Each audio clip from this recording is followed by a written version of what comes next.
Security is one of the most basic responsibilities of any nation. When people cannot travel freely, run their businesses peacefully, or sleep without fear, it affects everything, from the economy to mental health to national confidence. So today we are back on the streets again to hear from Nigerians about the insecurity situation of the country. Stay tuned.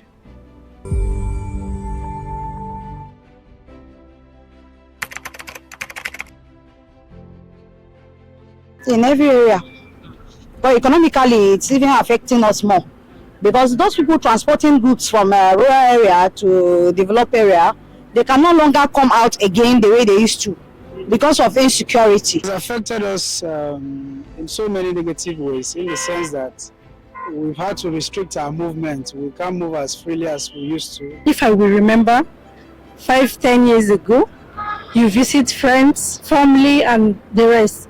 But traveling nowadays is a problem because of the insecurities, like bandits, kidnappers and all that. It has really affected my life and so many people's lives that I know of negatively.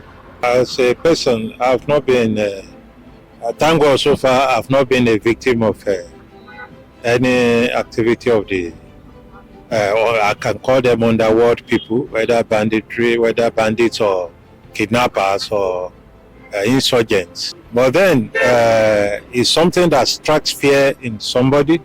So you want to travel, you think about, okay, the activities of these people on the road, whether by day or by night. I cannot sleep fully. If I remember insecurity, my eyes are open. It has deteriorized my businesses. I cannot go freely. If I remember insecurity, I pipe low.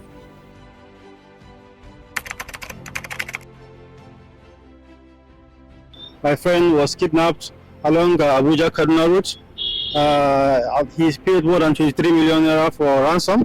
I have a relative that even currently now in the custody of kidnappers traveling from Adamawa to Gombe about a year ago. Up to now, she's a cousin of mine. She's still in the den of the kidnappers. Insecurity has affected me directly because I remember in 2010 precisely, my in-law was kidnapped. My own in-law was kidnapped, and we paid a lot of ransom for us to rescue him. That was then in Imo, the Abia State, precisely in Osisiomangwa local government area. I have experienced insecurity in my own place. It was terrifying. Nobody will wish to have such kind of experience because we have been living in an environment where we have a peaceful place. We sleep with our eyes closed, but this time around you cannot be proud of that. Very near my house, bandits have come with guns and took people away. So it was I cannot describe the experience. When you start hearing gunfire, gunshot and everything very near you, just like 200 meters away from you. You see? So I know some people were affected, some people were taken away. 3 policemen were killed that very day. One day in the evening, I closed from work. I enter a taxi thinking they are taking me to my destination.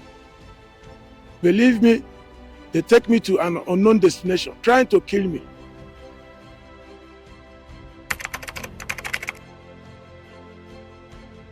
No. Nigerian is not safe at all. Better Nigerian we have 10 years back compared to now. No, it is not safer because this is not how things were. If I will compare, I think I'll compare Nigeria to 20 or 30 years ago during the military era. The military era is more safer than the democratic dispensation. 10 years is still the same thing. Still the same thing. I will say 20 or 30 years ago. 10 years ago, we'll be talking about 2015-16. Yeah, I think today Nigeria is a lot safer. We can say the insecurity has widened its space and scope. but then the daily occurrence of it is not as high as before.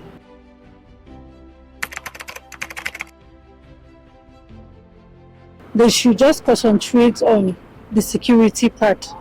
We have the security, but they don't have the equipment. Well, insecurity is a symptom of an illness. It's not in itself, because unemployment is the basic cause of this insecurity. So I will employ the government, to create jobs for the youth. Let us have what they call a community policing, because you and I, you know your neighbor.